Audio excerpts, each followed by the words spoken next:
माझा कानडा कैवारी सावळा हा माझा राजा गजरा झाला हरी विठ्ठल विठ्ठल जय हरी विठ्ठल. आणि सकाळी सकाळी या सोहळ्यासाठी उपस्थित असलेले आपण सर्व,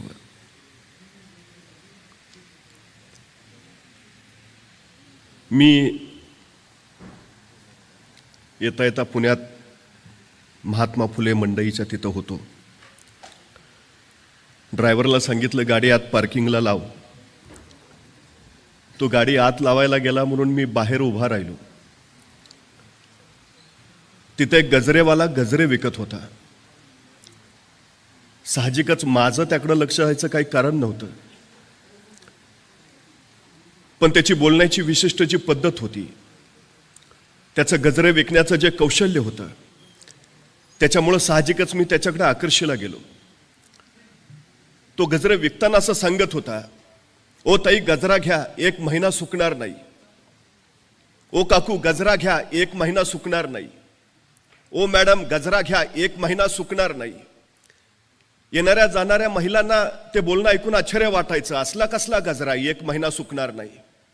त्या पाठीमागा वळायच्या आणि पटकन गजरा विकत घेऊन टाकायच्या. 15 मिनिटात त्याची पाठी रिकामी झाली. मला मोठं कौतुक वाटलं आणि आश्चर्यही वाटलं. त्याची शैलीच वैशिष्ट्यपूर्ण होती. ओ ताई गजरा घ्या, 1 महिना सुकणार नाही. तेवढ्यात एक मॅडम तिथून समोरून जात होत्या. त्या गजरेवाल्यानं त्या मॅडमकडे बघून सांगितलं, मॅडम गजरा घ्या, 1 महिना सुकणार नाही. त्या मॅडम पाठीमागं वळाल्या आणि त्याला म्हणाल्या, गेल्या महिन्याचा अजून तसाच आहे.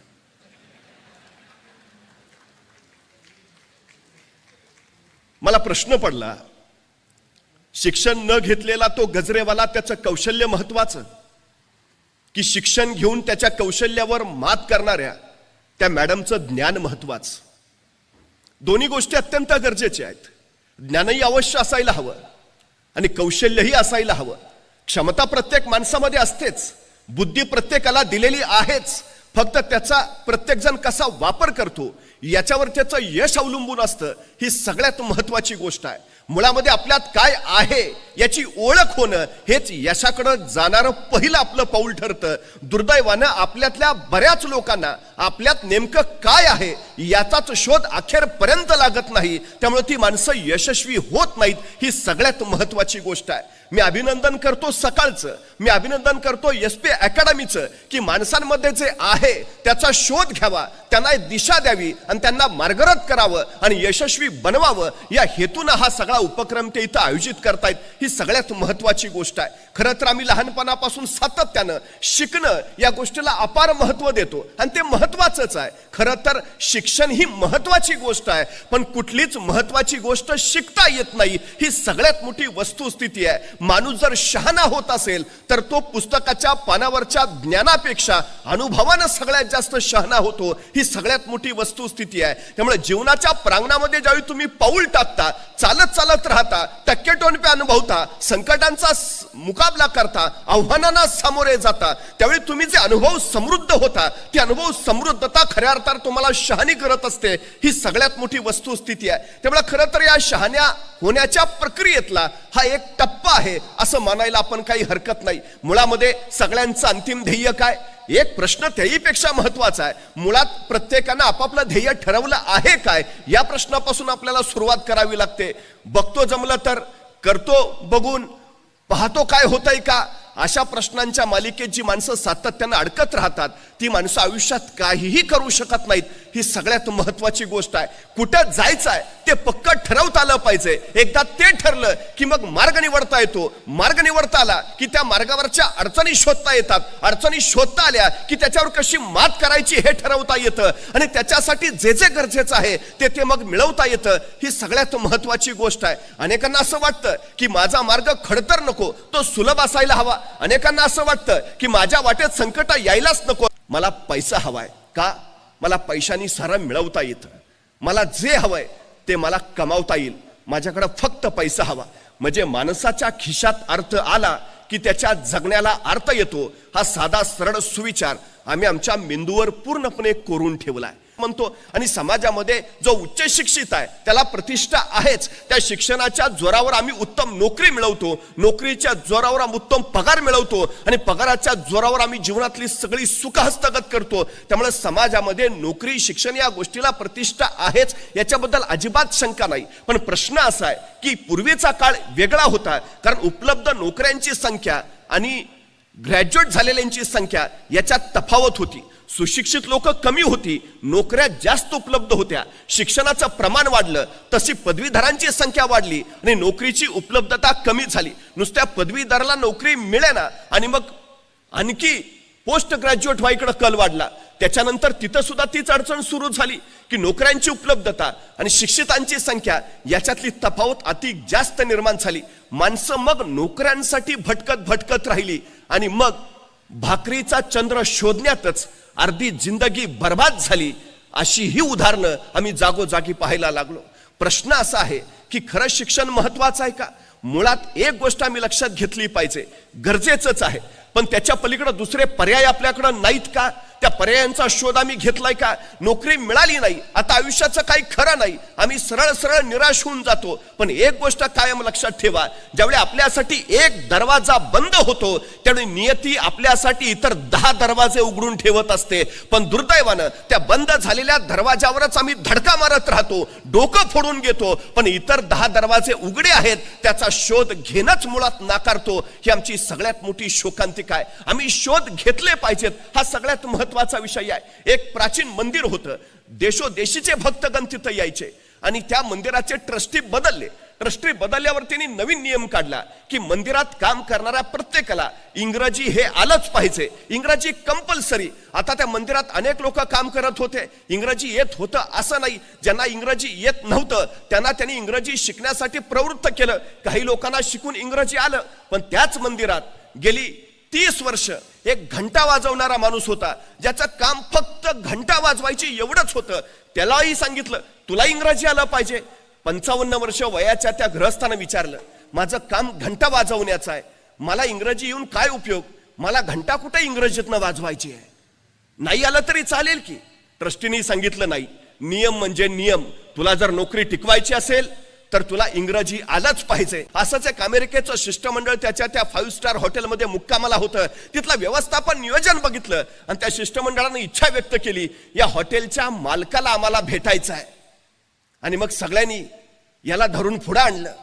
ते अमेरिकन लोक इंग्रजीतनं बोलतायत, हा पट्ट्या फक्त मान हलवतोय, संवादच काय होईना. आणि मग शेवटी जो तिथं एक जण होता त्याला कळून चुकलं, भाषेची अडचण आहे, इंग्रजी येत नसल्यामुळे हा संवाद होत नाही. त्यांनी हळूच त्याला विचारलं, काय हो, एवढ्या 5 स्टार हॉटेलचे आपण मालक आणि तुम्हाला इंग्रजी येत नाही, तुम्ही इंग्रजी शिकला नाही? तसा तो माणूस म्हटला, इंग्रजी शिकलो असतो तर अजून मंदिरात घंटाच वाजवत बसलो असतो.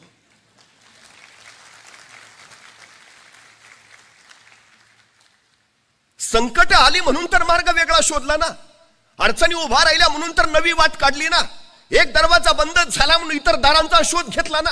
आम्ही रडत का बसतो, न्यूनगंड का मनात ठेवतो? अनेक लोकांना सगळ्यात मोठा न्यूनगंड आहे, जगाच्या बाजारपेठेत टिकायचं असेल इंग्रजी आलं पाहिजे. का? संवाद कोणत्याही भाषेतनं साधता येऊ शकतो, भावना कुठल्याही कृतीतनं व्यक्त करता येऊ शकतात. आम्ही मनामध्ये हे न्यूनगंड ठेवलेत ना, ते पहिल्यांदा काढायला हवेत. सगळ्यात मोठी गोष्ट आहे, मला कौतुक या उपक्रमाचं यासाठी आहे. नोकरी नोकरी नोकरी याच्या पलीकडे काही नाही, अफाट जग आहे सगळं. तुम्ही व्यवसायात यशस्वी होऊ शकता, तुम्ही उद्योगात यशस्वी होऊ शकता, पण अडचण काय आहे? आमच्याकडे पहिल्यापासून एक नियम घालून दिलाय, उत्तम नोकरी, मध्यम व्यापार आणि कनिष्ठ शेती. उद्योगाचा यात संबंधच नाही, तो करूच नये, ते आपलं कामच नाही. मराठी माणसाला व्यापार जमत नाही, मराठी माणूस उद्योगात यशस्वी होत नाही, या मानसिकतेखाली आम्ही सतत दबतो आहोत. 350 वर्षापूर्वी छत्रपती शिवाजी महाराजांची जहाज युरोप, इराण, तुर्कस्तानला, मस्कतला व्यापार करायला जायची. मराठी माणूस व्यापार करत होता, मराठी माणूस उद्योगात होता, मराठी माणूस व्यवसायामध्ये होता. आम्ही ते विसरलो. आमची अडचण काय झाली आहे? आम्ही निवांत राहायला शिकलो आहे, आम्ही आराम करायला शिकलो आहे. सरकारी नोकरीचं बरं असतं, एकदा चिकटलं की डायरेक्ट रिटायरमेंटच. आधेमध्ये कटकट नाही. 11 ते 5 काम, ठरलेला पगार, निवृत्तीनंतर पेन्शन आणि पोराला आपल्याच जागेवर चिटकवायचं. विषय मिटला, आयुष्य सेट. आम्ही संकुचित मनोवृत्तीनं जगत राहतो. अधिक काही मिळवावं, अधिक काही करावं, ही अधिकची भावना आमच्यात नाही. ही आमची सगळ्यात मोठी अडचण आहे. हा सगळ्यात मोठा विषय आमच्यात आहे.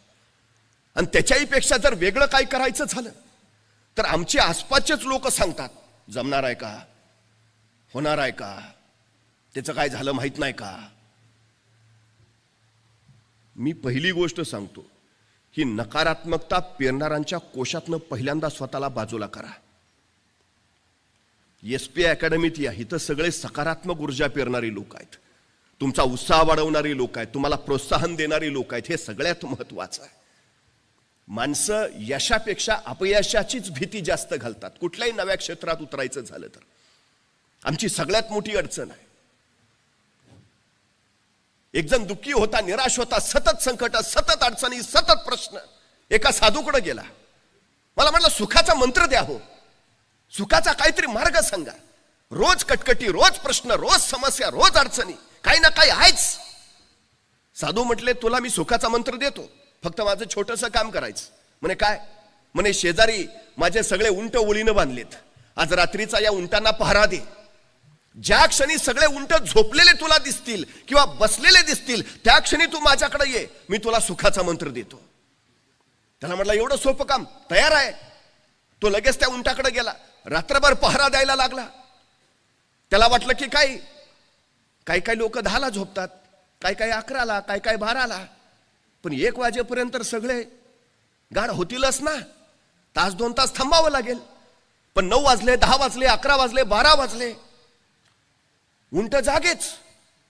नंतर त्याच्या असं लक्षात आलं, एक बसला की दुसरा उठून उभा राहायचा. आता हा बसेल म्हणून वाट बघावी, तो बसला तोपर्यंत तिसरा उठून उभा राहायचा. आता तिसरा थोड्या वेळात बसेल, तो बसला तोपर्यंत चौथा. अख्खी रात्र त्यातच गेली.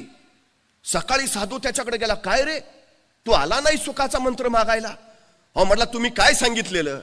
ज्या क्षणी हे सगळे उंट एका वेळी बसतील किंवा झोपतील त्यावेळी माझ्याकडे. रात्रभर थकून गेलो, टक्का जागा आहे, अशी वेळच आली नाही की ज्या क्षणी सगळे उंट बसलेत किंवा झोपलेत, एक बसला की दुसरा उठतोच आहे. साधूंनी सांगितलं, बाळा आयुष्याचं नेमकं असंच आहे. एक संकट संपलं की दुसरं आपोआप उठून उभा राहत असतं. ही मालिका अखंडपणे चालू असते. सुखाचा मंत्र म्हणजे नेमकं काय? या संकटावर मात करत विजयाची वरमाला स्वतःच्या गळ्यात घालून घेणं आणि नव्या आव्हानाचा मुकाबला करण्यासाठी पुन्हा स्वतःला सज्ज करणं, ही प्रक्रिया जी आहे ना, ती खऱ्या अर्थानं जिवंतपणाचं लक्षण आहे. आणि हेच तर सगळ्यात मोठं यश आहे. हा सगळ्यात मोठा भाग आहे. संकट येतच राहणार आहेत. संकटांची भीती बाळगून तू जर पाऊलच पुढे टाकायचं नाही ठरवलं तर तुझ्या हातून आयुष्यात काही होणार नाही. ही सगळ्यात अडचणीची गोष्ट आहे. एकाला सांगितलं 3 किलोमीटर जायचं आहे, रात्रीचा तेवढा प्रवास कर आणि उजेडासाठी हा कंदील घे. त्यांनी कंदील हातात घेतला. दुसऱ्या दिवशी सकाळी आला तर तो कंदील घेतलेला माणूस आहे तिथंच. अरे काय झालं, तू गेला नाहीस का? म्हटला, जाऊ कसा? ह्या कंदिलाचा प्रकाश फक्त पावलापुरताच पडतोय, अंतर तर 3 किलोमीटर गाठायचं आहे. तो म्हटला, वेड्या माणसा, पाऊल तर उचल, प्रकाश तुझ्या बरोबर आपोआप येत राहील. आमची अडचण काय आहे, आम्ही पाऊलच उचलत नाही. मग एवढासा प्रकाश आहे, कसा पुरायचा, मला तर सड. अरे तू का काळजी करतो? प्रश्न साधे साधे असतात, आम्ही त्यात स्वतःला इतकं अडकून ठेवतो. समस्या छोटी का मोठी हे समस्या ठरवत नाही, ते आपण ठरवत असतो. तुमची मानसिकता काय आहे त्याच्याकडे पाहण्याची, तुमची दृष्टी काय आहे त्याच्याकडे पाहण्याची, तुमची दृष्टी ठरवत असते. समस्या प्रत्येक छोटीच असते, आम्ही तिला मोठं करून पाहत असतो. चुटकी सरशी सुटली की छोटी आणि सुटली नाही की मोठी, नाही, समस्या ठरवतच नाही. थॉमस लिप्टन तुम्हाला माहिती असेल, चहाच्या व्यवसायामध्ये उतरला. धंद्यात प्रचंड नुकसान झालं, पण त्यांनी ठरवलं उतरलोय ना, सोडणार नाही. एका मोठ्या जहाजामध्ये त्यांनी सगळे चहाचे बॉक्स त्याचे भरले आणि व्यापाराला दुसऱ्या देशी जायचं म्हणून निघाला. जाता जाता समुद्रात प्रचंड मोठं वादळ झालं, जहाज भरकटलं. आता बुडतं की काय अशी अवस्था निर्माण झाली. तेव्हा जहाजाच्या कॅप्टननी सांगितलं, जहाजात जे जड सगळं आहे ते जड सामान पटकन उचलून समुद्रात फेकून द्या, नाहीतर आपण बुडलोच. तेवढा एकच मार्ग आहे वाचण्याचा. या थॉमस लिप्टन पुढे प्रश्न पडला. एकतर नवीन चहाचा व्यवसाय टाकलाय, त्यात एकतर धंद्यात आधीच खोटी झालीये, आणि आता हा बाबा म्हणतोय सगळा माल उचलून समुद्रात टाका, म्हणजे मेलोच. दुसरा कुणी असता तर माल टाकायच्या आधी त्यानं स्वतःला समुद्रात बुडवून घेतला असतं. उपयोग काय आता. पण त्यांनी त्या संकटात सुद्धा संधी शोधली. बॉक्स फेकावेच लागणार आहे जीव वाचवायचा असेल तर, पण त्या चहाच्या बॉक्सवर, प्रत्येक बॉक्सवर तिनं लिप्टनचा चहा प्या, ताजा लिप्टनचा चहा प्या असं लिहायचं, आणि तो बॉक्स समुद्रात टाकायचा. त्याला खात्री होती उसळणाऱ्या समुद्राच्या लाटांवर हे चहाचे बॉक्स तरंगत तरंगत अनेक देशांच्या किनाऱ्यावर पोहोचतील, आणि अनेक देशांना माझ्या चहाची ओळख होईल, अनेक देशांमध्ये माझा चहा पोचेल. हे संकटच मला उद्याची संधी निर्माण करून देईल. आणि ते खरं झालं.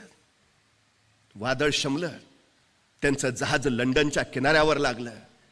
थॉमस लिप्टन किनाऱ्यावर उतरला, आणि त्यावेळी त्यांनी पाहिलं लंडनच्या त्या किनाऱ्यावरची लोक लिप्टन चहा पित होते. त्यानंतर मात्र लिप्टननं मागं वळून पाहिलं नाही. संकट संधी देतात. आम्ही काय करतो, संकटांना कारण समजतो, सबबी भयानक अडचण आहे आमची. का कारण देतो आम्ही, मला प्रश्न पडतो. नाही, आमची परिस्थितीच नव्हती हो, शिक्षणच घेता आलं नाही हो, जातो म्हटलेलं मुंबईला जाऊच दिलं नाही हो. अफाट कारणं असतात. मी वारंवार सांगतो, संकटांचं संधीत रूपांतर करता यायला हवं. तुम्ही गरीब आहे ना, अरे उत्तम, ही तुम्हाला श्रीमंत होण्यासाठी मिळालेली सर्वोत्तम देणगी आहे, सर्वोत्तम संधी आहे. लोक म्हणतात ना जरा मंद आहे, बुद्धी कमी, अरे उत्तम, विद्वान व्हायला मिळालेली ही तुम्हाला सगळ्यात मोठी संधी आहे. यश कुणाला सगळ्यात जास्त मिळतं, जे श्रीमंत आहेत त्यांना नाही, जे गरीब आहेत त्यांना.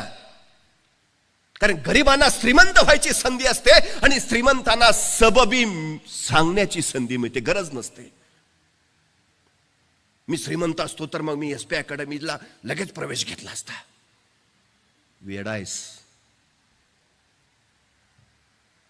ज्या अवस्थेत तू आहेस ना, ज्या परिस्थितीत तू आहेस, त्या परिस्थितीतनं वर काढायला तुला हीच उत्तम संधी आहे. संकटांना संधी का नाही मानत आम्ही? सगळ्यात महत्वाचा विषय आहे. शत्रू आले. मी छत्रपती शिवाजी महाराजांना आंतरराष्ट्रीय कीर्तीचा योद्धा मानतो. याचं कारण माहिती आहे, आपल्या 50 वर्षाच्या कालखंडात शिवाजी महाराजांवर अनेक शत्रू चालून आले, पण त्यातले फक्त 2च भारतीय होते. मी आंतरराष्ट्रीय का म्हणतो त्यांना, फक्त 2 भारतीय होते. एक मिर्झा जयसिंग आणि दुसरा अफजल खान.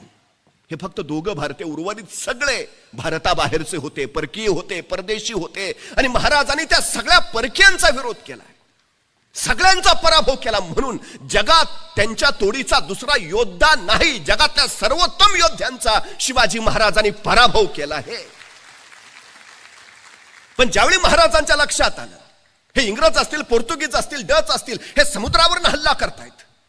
जमिनीवर जन्माला आलेला हा राजा पाण्यावर युद्ध खेळायची महत्वाकांक्षा राखून राहिला. समुद्र आमचा, पण त्या समुद्रात जहाज उतरवायचं झालं तर पोर्तुगीजांची परवानगी लागते. कसं सहन करतील महाराज? हा देश आमचा, मग इथं उद्योग ही आमचेच हवेत, व्यापार ही आमचाच हवा. आम्ही का नाही विचार करत? हा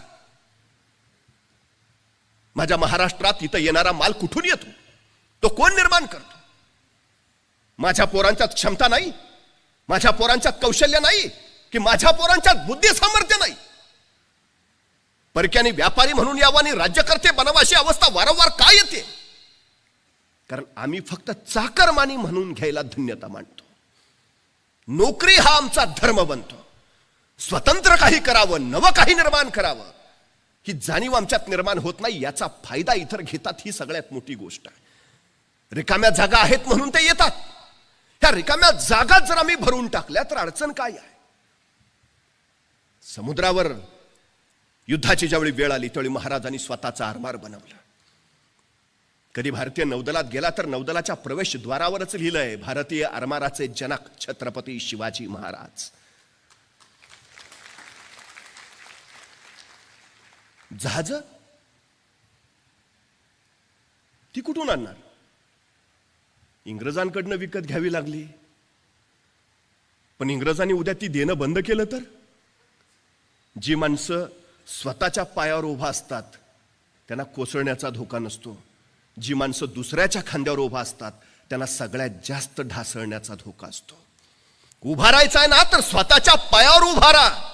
नोकरी करतो, उद्या काढून टाकलं तर? परवा कोरोनासारखी आणखी परिस्थिती आली तर? नोकरी करणं म्हणजे दुसऱ्याच्या पायावर उभा राहणं, स्वतःच्या नव्हे. स्वतःच्या पायावर उभा राहायचं असेल तर स्वतःचा उद्योग करावाच लागेल. स्वतः व्यवसायात स्वतः उतरावं लागेल. हे सगळ्यात महत्वाचं आहे. महाराजांनी तेच ओळखलं. कल्याणला जहाज बांधायचा स्वतःचा कारखाना काढला. मराठ्यांची जहाज दर्यात फिरू लागली. पण अडचणी यायला लागल्या. अवजड तोफा घेऊन ज्यावेळी जहाज समुद्रात जायची त्या जहाजाच्या वर त्या तोफा ठेवलेल्या असायच्या आणि त्या तोफांच्या ओझ्याने जहाज डचमळायचं. तोफेचा गोळा पुढे सुटला की दाब मागा पडायचा, जहाज पाण्यात बुडायचं. सबब नेम चुकायचा. महाराजांनी विचार केला काहीतरी केलं पाहिजे. समुद्रातलं, जहाजातलं, आरमारातलं काही ज्ञान नाही तरीही महाराज विचार करतायत काही केलं पाहिजे. आणि महाराजांनी एके दिवशी विचार केला. विचार करून महाराज कल्याणच्या कारखान्यात गेले. तिथल्या कामगारांना जवळ बोलावलं आणि सांगितलं मी सांगतो तसं जहाज तयार करा, मी सांगतो तसं. आणि महाराजांनी सांगितलं असं असं असं आणि तसं तसं जहाज तयार केलं. तत्कालीन काळात पाण्यात अत्यंत जलद गतीनं पडणार, किती ओझं ठेवलं तरी पाण्यात न डचमळणार, तोफेचा गोळा पुढे सुटला दाब मागा पडला तरी पाण्यात न बुडणार असं विलक्षण जहाज महाराजांनी निर्माण केलं. महाराजांनी या जहाजाचं नाव ठेवलं संगमिरी. ज्या इंग्रजांकडनं जहाज विकत घ्यावी लागायची त्या इंग्रजांनी महाराजांना पत्र पाठवलं, तुम्ही तयार केलेलं जहाज आम्हाला विकत देता का? आम्ही इतरांकडनं का विकत घेतो? आम्ही का विकणारे होत नाही? आम्ही इतरांकडे नोकऱ्या मागणारे का होतो? आम्ही का नोकऱ्या देणारे होत नाही? आमची स्वप्न किती आहेत? काही माणसं पैशाची गुंतवणूक करतात. पैशाची गुंतवणूक कधीच करायची नसते. गुंतवणूक बुद्धीची करायची असते. गुंतवणूक कौशल्याची करायची असते. गुंतवणूक कष्टाची करायची असते. या तिन्ही गोष्टींच्या गुंतवणुकीवर मग पैसा बनवता येतो. आमची सगळ्यात मोठी अडचण आहे ती ही आहे. मला वाटतं पैसा गुंतवला पाहिजे. 4 रुपये पेरले तर 40 उगवतील. नाही, तुमच्याकडे पैसे नसले तरी हरकत नाही. महाराजांकडे काय होतं? कारण देत नाही बसले. कोणी तोफ्या दिल्या तर उडवून म्हणतो, कोणी सैन्य दिलं तर लढीन म्हणतो. मुळात तुम्हाला इच्छा हवीच. इच्छा असेल तर जिद्द येते. जिद्द असेल तर आत्मविश्वास येतो. आणि आत्मविश्वास असेल तर क्षमता कौशल्य आपोआप निर्माण होतं. हे सगळ्यात महत्वाचं आहे. परवा एकाला मी म्हटलं, काय रे 100 मीटर अंतर किती वेळात पळशील? तू बोले नाच. 100 मीटर अंतर किती वेळात पळायचंय का? अरे हो, किती वेळात पार करशील? 100 मीटर म्हणजे किती? मग त्याला अंतर सांगितलं, बाबा इथून तिथपर्यंत जायचं म्हणजे 100 मीटर. किती वेळात पळशील? 5 मिनिटं लागतील. अरे ऑलिम्पिकचं रेकॉर्ड 9 सेकंदाचा आहे. 5 मिनिटं काय सांगतो? 1 मिनिट सांग, 2 मिनिट का 5 मिनिटं? नाही, आपल्याला तेवढाच लागतोय. अरे जमेल ना तुला? मला माहिती आहे ना माझं. मला माहिती आहे ना मी किती वेळात. 5 मिनिटं लागतील. अरे प्रयत्न, अहो मला माहिती आहे. पण तेवढ्यात कुणीतरी ओरडला, रे पर कुत्र मागं लागलंय. इतक्या भयान वेगानं पळत सुटला. 7 सेकंदात 100 मीटर. म्हटलं काय झालं? मग चावला असताना. अरे तुला मगाशी सांगितलं तर म्हणला 5 मिनिटं लागतील आणि कुत्रा मागं लागला तर तू ऑलिम्पिकचं पण रेकॉर्ड मोडलंस. ऑलिम्पिकचं 9 सेकंद आहे, तू 7 सेकंद. म्हणजे क्षमता नाही का तुमच्यात? क्षमता आहे. ती बाहेर कधी येते? तशी तळमळ एकदा सुरू झाली ना उरात, मिळवायचंय मिळवायचंय मिळवायचंय करत हे वेडी माणसं इतिहास घडवतात आणि शहाणी माणसं इतिहास वाचतात. अधिक शहाणी माणसं इतिहासाचा अभ्यास करतात, पण वेडीच इतिहास घडवतात. हे वेड कुठून येतं? हे काहीतरी घडवण्याच्या उर्मेतनं आणि ऊर्जेतनं येतं, ते हवं. सगळ्यात महत्वाचं आहे ते. पेट्रोल पंपावर पेट्रोल भरणारा एक पोर, आपण स्वप्न मोठी अफाट. पेट्रोल पंपावर गाड्या पेट्रोल भरायला यायच्या आणि तो त्या गाड्यांच्या स्वप्नात ठरवायचा एक दिवस आपली अशी गाडी असेल. एके दिवशी पांढरी शुभ्र रोल्स रॉइस गाडी त्याच्या पंपावर आली आणि त्या गाडीत तेल भरताना तो त्या गाडीच्या स्वप्नात ठरवला. पेट्रोलची टाकी कधी फुल झाली, पेट्रोल कधी खाली सांडलं त्याला कळलंच नाही. पेट्रोल पंपाच्या मालकाने बघितला, संतापला, वैतागला, सन सन 2 वाजवल्या, चालू पाड. त्या मुलाला भयान राग आला. मारलं म्हणून नाही, स्वप्न मोडलं म्हणून. तो मालकाला म्हणाला, आत्ता जातो पण परत येईन ना, तो अशा रोल्स रॉइस गाडीचा मालक म्हणून परत येईन. ते पोरगा गेला. 30 वर्षांनी तोच मुलगा तशीच पांढरी शुभ्र रोल्स रॉइस घेऊन त्या पेट्रोल पंपावर आला. मालकाला भेटला, ओळखलं का? 30 वर्षापूर्वी सांगून गेलो होतो, एक दिवस परत येईन ना, तो स्वतःची पांढरी शुभ्र रोल्स रॉइस गाडी घेऊन येईल. आलोय, माझं नाव धीरूभाई अंबानी. किती शिक्षण होतं त्यांचं, किती पैसे होते त्यांच्याकडे सुरुवातीला. क्षमता आहे तुमच्यात, जिद्द हवी, आत्मविश्वास हवा स्वतःवर. हो, करूच शकतो, मग आपोआप होतं सगळं. पण आम्ही माणसं काय करतो? निवांत, आराम, सहज आलं पाहिजे, सारं सहज मिळालं पाहिजे, फार कष्टही नको आहेत आम्हाला, वेळेत घरी पण पोहोचलं पाहिजे. आमची सगळ्यात मोठी अडचण आहे. नोकरीकडे कल त्यासाठी आहे हो, बाकी काही नाही. एक मोठी मल्टीनॅशनल कंपनी होती आणि त्या कंपनीच्या बाहेर एक छोटंसं हॉटेल होतं जिथं उत्तम समोसे मिळायचे, उत्तम समोसे. त्या मल्टीनॅशनल कंपनीतले बरेचसे अधिकारी त्या हॉटेलमध्ये येऊन समोसे खायचे.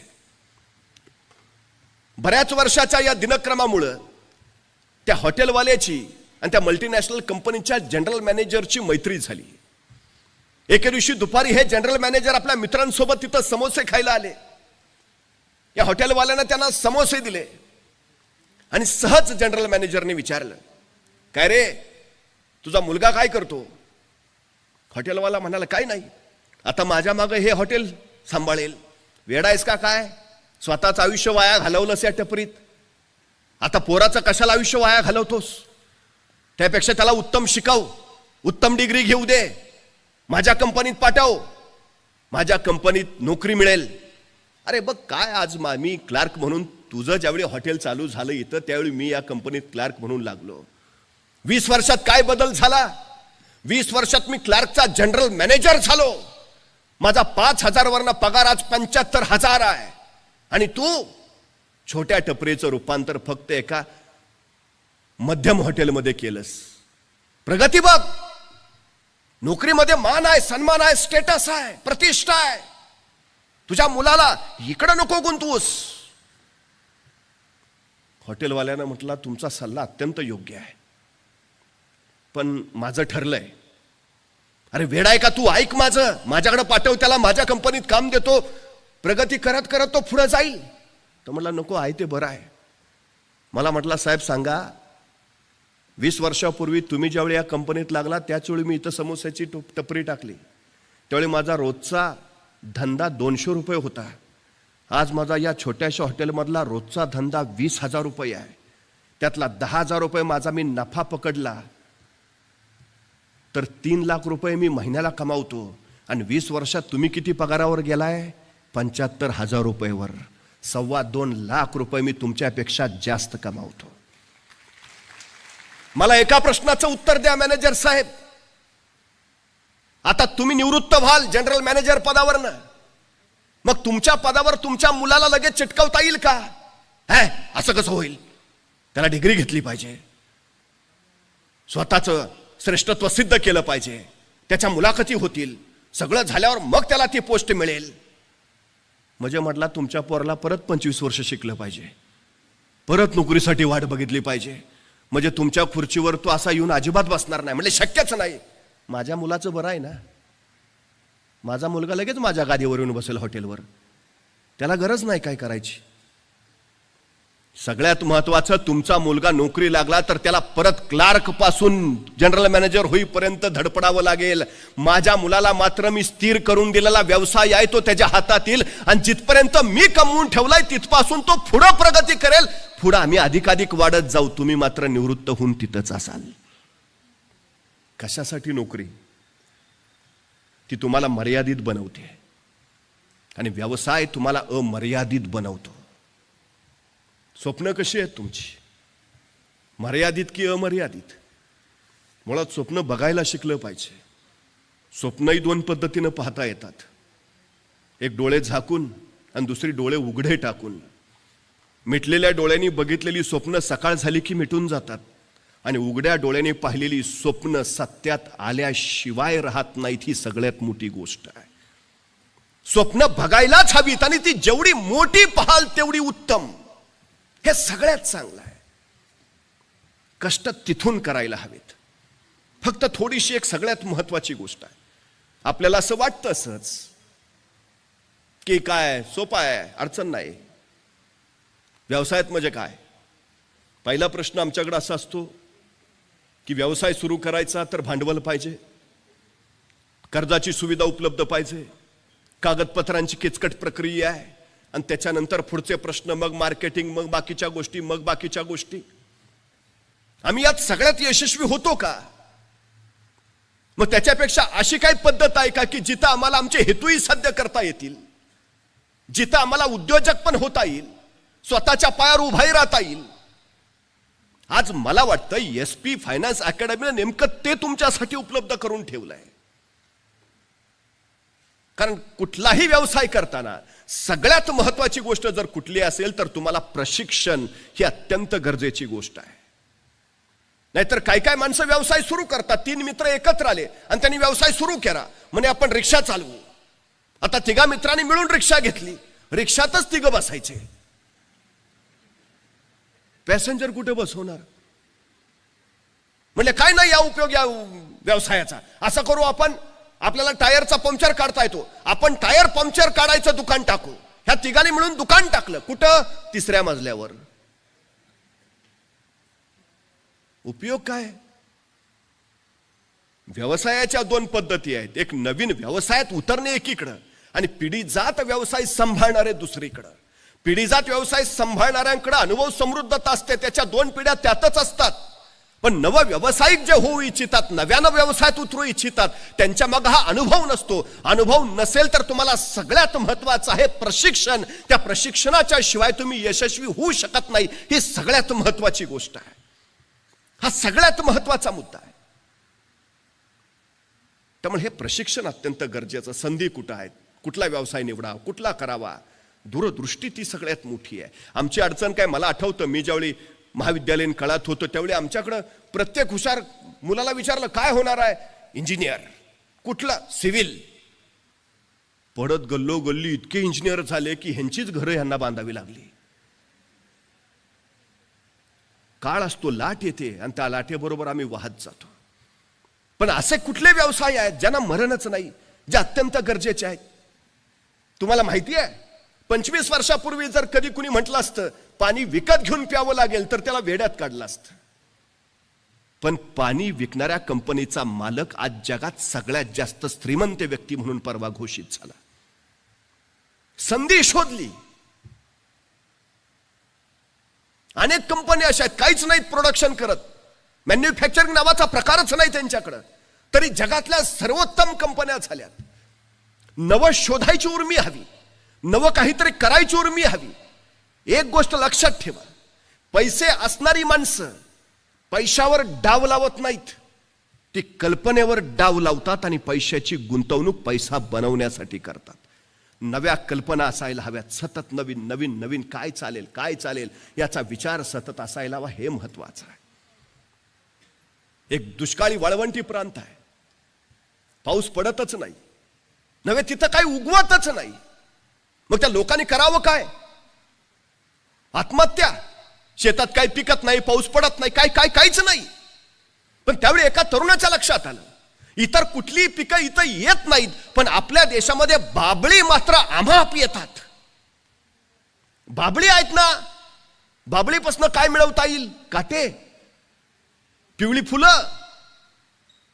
त्याच्या लक्षात आलं बाबळीला डिंकही येतो, डिंकाची गरज आहे. आणि त्या तरुणानं स्वतःचा व्यवसाय सुरू केला. तुम्हाला आश्चर्य वाटेल, सुदान नावाचा आता छोटासा देश संपूर्ण जगाला डिंक पुरवतो आणि स्वतःची अर्थव्यवस्था निव्वळ त्या डिंकावर मजबूत करून घेतो. तुमच्याकडे काय आहे याचा आधी विचार करा. तुमच्याकडे जे नाही त्याच्या विचारात उगाच वेळ खर्चच करू नका. ही सगळ्यात महत्वाची गोष्ट आहे. आम्ही कमतरतांवर जास्त विचार करतो, पण जी माणसं कमतरतांना बलस्थानं बनवतात ती माणसं यशस्वी होतात. ही सगळ्यात महत्वाची गोष्ट आहे. तुम्हाला उत्तम बोलता येतं ना, तुम्ही उत्तम मार्केटिंग करू शकता. एखादी गोष्ट लोकांच्या गळी उतरवता येते ना, तुम्ही उत्तम व्यवसाय करू शकता. एखादं कौशल्य तुमच्यात आहे ना, तुम्ही नवं काहीतरी निर्माण करू शकता. स्वतःत काय आहे याचा शोध घेणं ही सगळ्यात महत्वाची गोष्ट आहे. हा सगळ्यात महत्वाचा मुद्दा. काहीतरी करणं हे फार महत्वाचं आहे. इच्छा असेल, प्रशिक्षण देणारे तयार आहेत, तुम्ही फक्त त्यात उतरायला हवं. मी वारंवार सातत्यानं सांगतो, एका ठिकाणी लिलाव चालला होता. वेगवेगळ्या वस्तू त्या लिलावात विकल्या जात होत्या. बोली लावणाऱ्यानं त्या लिलावाच्या वस्तूतनं एक कळकट मळकट झालेलं व्हायोलिन उचललं आणि त्यांनी बोली लावली. या व्हायोलिनची किंमत आहे 1000 रुपये. बोला कोण बोली लावणार? त्या कळकट मळकट व्हायोलिनकडे बघितल्यावर कुणी बोलीच लावेना. शेवटी किंमत उतरत उतरत त्याची 100 रुपयावर आली. 100 रुपयाला तरी कुणी ते व्हायोलिन घेईल, पण कुणी ते 100 रुपयालाही घेतलं नाही. बोली लावणाऱ्यानं ते व्हायोलिन बाजूला ठेवून दिलं. पण तेवढ्यात एक वृद्ध गृहस्थ उठला. तो त्या बोली लावणाऱ्याच्या जवळ आला. त्याला म्हणाला, हे व्हायोलिन मी थोड्या वेळ हातात घेऊ का? त्या बोली लावणाऱ्यानं म्हटलं, ठीक आहे, घ्या. त्या वृद्धानं ते व्हायोलिन हातात घेतलं, स्वतःच्या खिशातला रुमाल काढला, ते कळकट मळकट झालेलं व्हायोलिन स्वच्छपणे पुसून घेतलं आणि त्याच्यानंतर त्या व्हायोलिनची प्रत्येक तार त्यांनी सुरांशी जोडून घेतली. आणि नंतर ते व्हायोलिन त्यांनी स्वतःच्या हनुवटीखाली घेतलं आणि त्या व्हायोलिनच्या तारांवर अलगद तो त्या सुरावटींशी खेळू लागला. आणि साऱ्या आसमंताला भारावून टाकणार एक सूर्या लखेर त्या वातावरणात उमटली. ती व्हायोलिन फिरत राहिलं आणि सुरांची बरसात होत राहिली. सगळी माणसं मंत्रमुग्ध पूर्ण भारावून गेली. क्षणभर ते सगळं वातावरणच वेगळ्या पवित्र अशा वातावरणात बदलून गेलं. काही वेळानंतर त्या वृद्धानं ते हातातलं व्हायोलिन खाली ठेवलं आणि तोच तो बोली लावणारा पुढे आला. आता हे व्हायोलिन कितीला घ्याल? आणि एक धनाढ्य उठला, 1,00,000 रुपये. तोपर्यंत दुसरा उठला, 2,00,000 रुपये. तोपर्यंत तिसरा उठला, 10,00,000 रुपये. 100 रुपयाला कुणी घ्यायला तयार नसलं ते व्हायोलिन क्षणात 10,00,000 रुपयाला विकलं गेलं. आपल्या आयुष्याचं ही नेमकं असं असतं. तुम्ही त्या व्हायोलिन सारखे जर एखाद्या कोपऱ्यात रिकाम टेकडेपणानं पडून राहिला तर तुमची किंमत 0 असते. पण स्वतःच्या कर्तृत्वाच्या तारा झंकारीत तुम्ही स्वतःच्या कष्टानं जर यशाच्या तारा निर्माण करत राहिला तर त्याला मात्र अमाप किंमत येते. त्यामुळे काय करू म्हणून निवांत राहू नका. काय करता येईल म्हणून फक्त विचार करत बसू नका. रिकाम टेकडेपणानं आयुष्य तर अजिबात वाया घालवू नका. काहीतरी करत राहा, सतत करत राहा. तुम्हाला त्या संधी देण्यासाठी, शक्यता देण्यासाठी इथं सगळी माणसं तयार आहेत.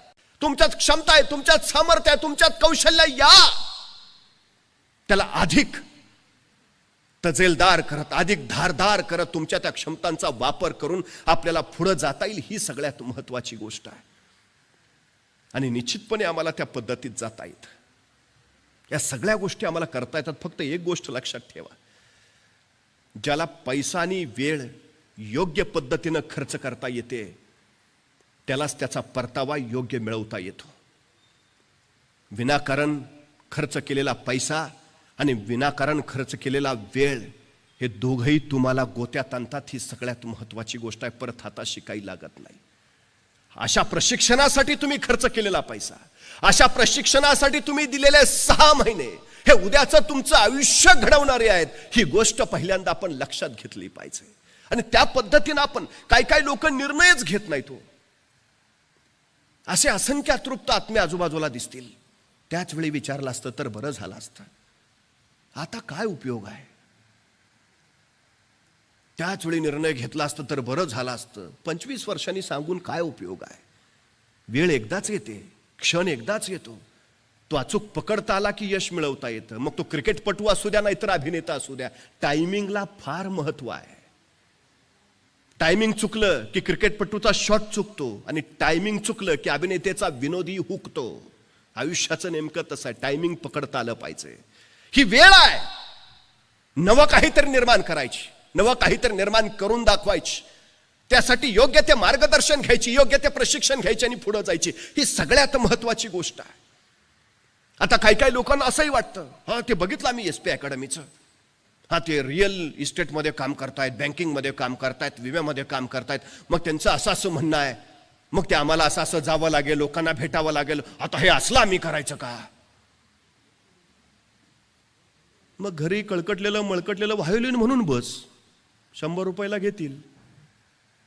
तुला 100 रुपये ही तुझी किंमत ठरवायची आहे का 10 लाख रुपये बनवायची आहे, हे तुझ्या हातात आहे ना. एक गोष्ट पहिल्यांदा लक्षात ठेवा, कुठलंही काम कधीच कमीपणाचं नसतं. जी माणसं कामाची लाज बाळगतात, यशही त्यांच्याजवळ यायला सतत लाजत राहतं, ते कधीच जवळ येत नाही. सगळ्यात महत्वाची गोष्ट आहे. मोठी माणसं काय करत होती हो तुम्हाला माहिती आहे? पुणे जिल्ह्यातल्या खेड तालुक्यातल्या कोथळे गावचा शिवाजी गायकवाड नावाचा पोरगा, नोकरीनिमित्त वडील रामोजीराव गायकवाड, आई जिजाबाई बेंगलोरला स्थायिक झाले. परिस्थिती अत्यंत हलाखीची होती. हवालदार असलेले रामोजी, त्यांच्या पगारात घरचं भागत नव्हतं. 4 अपत्य, सगळा कसा तरी तोंडात घास पुडण्यापुरता कारभार चालत राहायचा. आईचं निधन झालं आणि हा शिवाजी कोलमडून पडला. आपल्या 4 अपत्यांना सांभाळताना वडिलांची कोण कसरत होते हे त्याच्या लक्षात आलं. आता आपणच काहीतरी केलं पाहिजे. या धडपडीने तो काहीतरी करायला प्रवृत्त झाला. म्हैसूर मशिनरी या दुकानात त्यांनी काम पत्करलं. प्रसंगी तांदळाच्या गोण्या सुद्धा त्यांनी पाठीवरनं नेल्या. अफाट कष्ट घेतले. जगण्यासाठीचा जो काही संघर्ष होता तो सतत करत राहिला. अभिनयाचा गुण अंगात होता पण संधी नव्हती. जगणं महत्वाचं आहे. आवडे गप्प बसू देईना. पोटाची कळगी भरता भरता त्याने बेंगलोर परिवहन सेवेची परीक्षा दिली आणि त्यात तो पासही झाला. बस कंडक्टर म्हणून काम करायला लागला. पण मुळात जे आत होतं, आतली जी महत्वाकांक्षा होती, आतलं जे ध्येय होतं ते त्याला गप्प बसूच देत नव्हतं.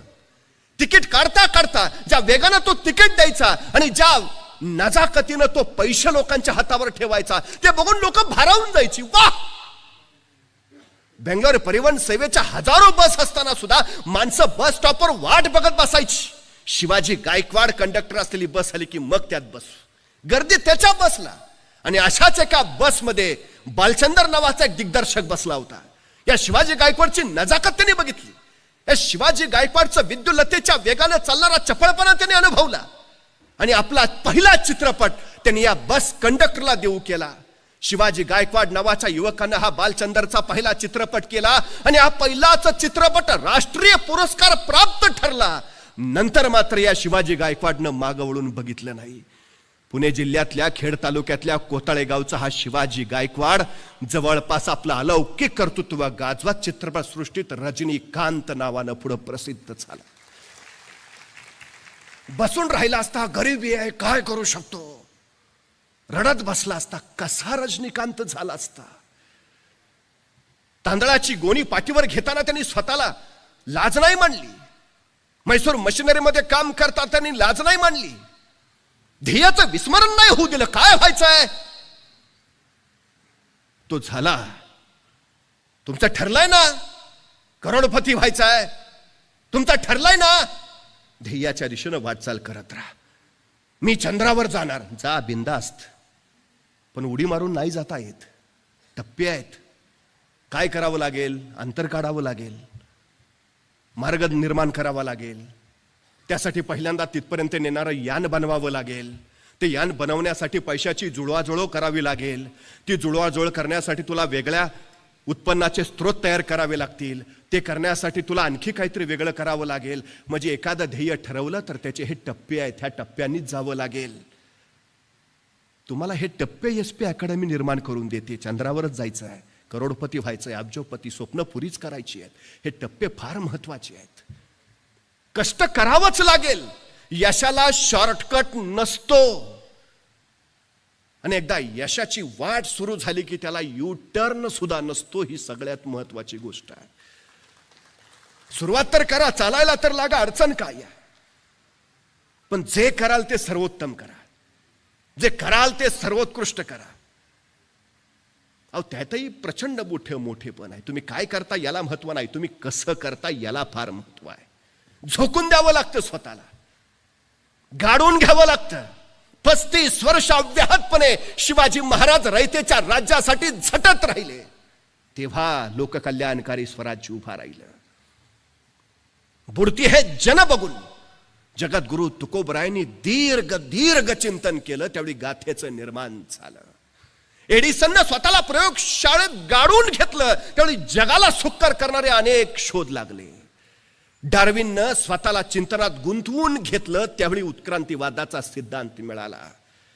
सहज कुणालाच कधी काही मिळालं नाही आणि मिळतही नाही. कष्टाची तयारी ठेवावीच लागते, मेहनत करावीच लागते. संधी आणि शक्यता निर्माण होत असतातच संधीचं मेहनतीत रूपांतर करता आलं पाहिजे. आणि मेहनतीवर कष्टाचं फळ मिळतच. पण कष्टाचं फळ मिळाल्यावर एका फळावर संतुष्ट राहायचं का त्या फळाची बीजा आणखी कुठं कुठं पेरायची आणि त्यातून अपार मिळवत राहायचं. हा विचार तुम्हाला समृद्धीकडे नेतो. हा विचार फार महत्वाचा आहे. यशस्वी व्हालच, पण सर्वोत्तमतेचा ध्यास धरा. काम कुठलं आहे त्याचा विचार अजिबात करू नका. ही सगळ्यात महत्वाची गोष्ट आहे. सगळ्यात. तुम्ही विमा क्षेत्रात काम करा, संधी आहे. तुम्ही इस्टेट क्षेत्रात काम करा, अफाट संधीचे प्रांत आहेत तुमच्यासाठी, अफाट. ते सगळं इथं विस्तृतपणे मगापासून सगळ्यांनी सांगितलंय. फक्त एकच, काही मिळवायचं आहे तर काही द्यावं लागेल. काही कमवायचं आहे तर काही पेरावं लागेल. काही गाठायचं आहे तर स्वतःचं तेवढं योगदान द्यावं लागेल. त्याच्या बळावरच तुम्ही त्या शिखरावर पोहोचू शकता. खरं तर अब्राहम लिंकन यांचे वडील चांभार होते. एका चांभार काम करणाऱ्याचा मुलगा अमेरिकेचा राष्ट्राध्यक्ष झाला. आमची कायम अपेक्षा असते प्रत्येक बापाची, जे माझ्या वाट्याला आलं ते माझ्या मुलाच्या वाट्याला येऊ नये. जे मी करू शकलो नाही ते माझ्या मुलाने केलं पाहिजे. मी त्याला भाड्याच्या घरात घेऊन राहत होतो, माझ्या मुलाचा स्वतःचा बंगला असला पाहिजे. आमची अपेक्षा असते की आम्ही 2 व्हीलरवरनं फिरलो, माझ्या मुलानं 4 चाकीतनं गेलं पाहिजे. प्रत्येक बापाची इच्छा आहे. पिढ्यानपिढ्या ह्या इच्छा वाढत राहतात. पण मला एक सांगा, हे सगळं मिळवण्यासाठी किती वडील आपल्या मुलांना तू टाटा हो, तू बिर्ला हो, तू अंबानी हो असं सांगतात. चुकूनही नाही. आमचे वडील मुलाला सांगतात डॉक्टर हो, इंजिनियर हो, वकील हो, प्राध्यापक हो. काहीच नाही जुळलं तर माझ्या जागेवर तरी चिकट. ही स्वप्न आम्ही मोठी केली पाहिजेत. आता पालकांनी नव्या पिढीला सांगितलं पाहिजे, व्यवसायात उतर, इथं संधी आहे. उद्योगात उतर, इथं कार्यक्षेत्र उत्तम आहे. हे मार्गदर्शन ज्यावेळी घडेल त्यावेळी उद्याची पिढी आमची आपोआप या क्षेत्रामध्ये उत्तम आणि सर्वोत्तम होईल. अब्राहम लिंकनचा तो संसदेतला पहिला दिवस होता.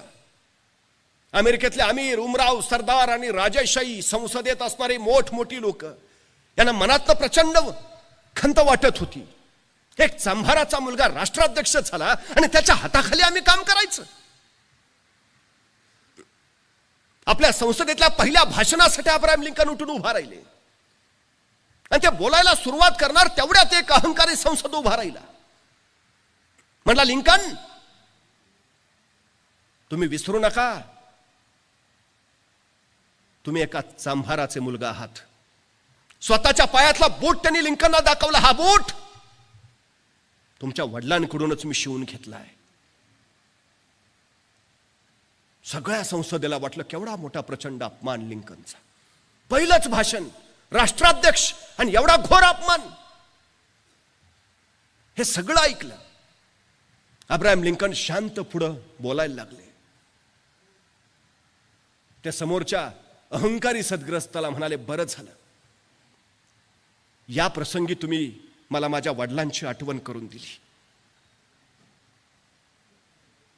मला आनंद वाटला की तुम्ही सगळे माझ्या वडिलांकडूनच बूट बनवून घेत होता.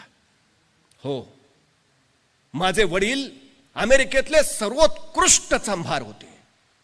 त्यांच्यासारखा बूट कुणी बनवूच शकत नाही. आज तुम्ही आठवण करून दिली, बरं झालं.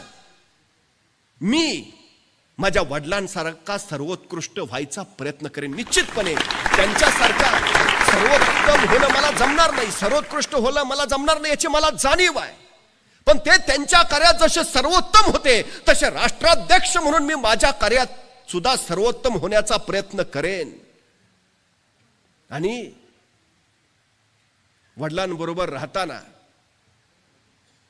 बूट शिवायचं थोडंसं शिक्षण मला माझ्या वडिलांनी दिलंय. माझे वडील आता राहिले नाहीत, पण त्यांनी शिवलेले बूट मात्र तुमच्या सगळ्यांच्या पायात आहेत. जर यदाकदाचित ते बूट टोचत असतील, लागत असतील, घट्ट होत असतील अथवा सैल होत असतील तर मला जरूर सांगा, मी ते दुरुस्त करून देईन.